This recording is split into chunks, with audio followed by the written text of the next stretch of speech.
Guys. Remember back in school when they forced us to learn bullshit subjects in class besides maths, English and science? Because I certainly do. Geography was absolutely useless. Susan kept trying to serve chicken to the class in cooking. No, Susan, I want your rascal at the bomba class on season chicken, fam. And in RE, our teacher kept trying to convert us to Islam. And in French, well, I didn't mind French because our teacher was kind of hot. Whew. But do you know what I hated more than all of those subjects?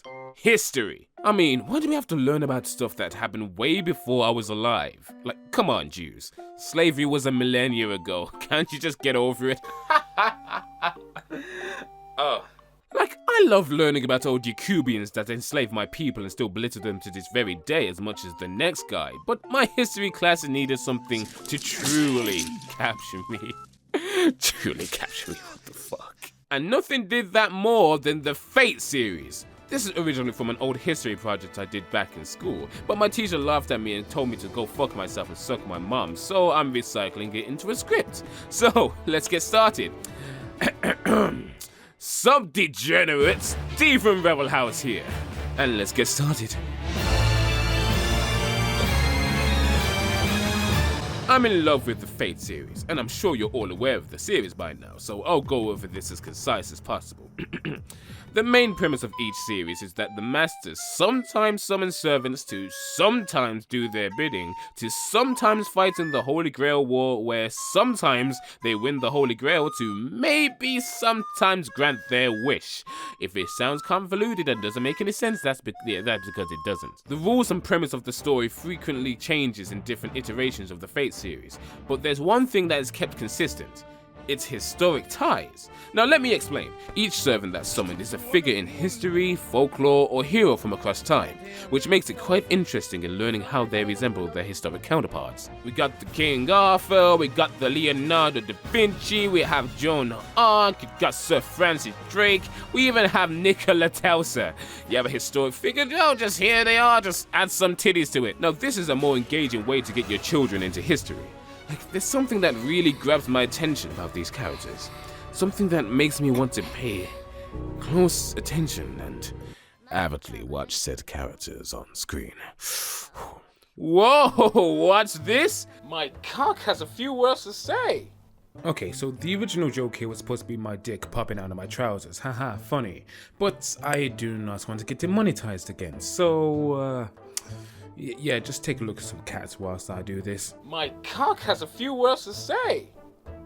Well, I believe that the transition between a historical counterparts to an action-based anime is really a sight to behold. Having your favorite figures in history battle it out is something that we should cherish. That's right. Thank you, Mr. PP. Wait, why is my dick Australian? Is this Japan's answer to UK's horrible histories? Probably not. I don't know how I feel about Medusa running around looking like an absolute snack, but waifu sells. Fate sells. Fate granddaughter makes me bankrupt. For example, Thomas Edison is a great contribution to the scientific field, bringing along great innovations such as the light bulbs and the phonograph being a device that records sound and also reproduces it. That would later on become the record player. Now, here we have the faint rendition of Thomas Edison. A fucking lion man! Now before we carry on, don't get it twisted. These may be your historic figures that you know and love. Okay, maybe not love. But that doesn't mean that they're always like their historic counterparts. Like, take Mordred for example. Now, depictions of Mordred differ between folktales. It's a messy bag. But the main one we're familiar with is him being King Arthur's illegitimate son by his half-sister Morgause. King Arthur, being the great dad he is, left the throne to Mordred whilst he went to go wage war with Rome. Now, Mordred, being the great son he is, steals the throne whilst daddy's out. Then Arthur comes back to battle him, leading to the Battle of Camlan, where Mordred either lives or dies fighting Arthur, who also either lives or dies. Now, that's in the messiness that is Arthurian legends. But in Fate, rape baby. Rape baby. Let me explain. So basically, in Fate lore, our nigga Arturia went to Merlin and asked, hey, I need a heir to the throne. And I feel like Merlin would have retorted rationally and said, oh, that's great news. Should we find a suitable candidate to bear their seed into your womb? And then Arturia was most likely like, nah fam, just give me a dick. Just give me a dick, I'll do it myself. But oh wait, it gets better. Gets better. So Morgan Le Fay, or Morgana, snuck into Arthur's quarters and read bibbidi bobbidi boop on his dick, and then extracted his sperm, developed it in her own ovary to make a rape homunculi baby. So if you think you have family issues, I don't know about that. But since she's a homunculi, her growth period is much faster. So when you're beating your meat in Mordred, just remember, she's most likely 8. Yeah. You hear that sound? That's the sirens. Hope you like your cellmate in prison. But the Fate series does keep some lightness between their historic counterparts to an extent lore-wise. But the whole waifu aspect of it makes it confusing when you turn to your friends and tell him. I just want to fuck a Stolfer. Stolfor? You mean Stolfor of England? What? You know, Stolfor of England from the 12 Paladins of Charlemagne. Well, that's why it's called a bullfinch mythology. What? Okay, you lose me, Kieran. I just want to fuck a trap. Is that another one of your weeb phrases? No, it's like when a guy looks like a girl. Okay. So you two, huh?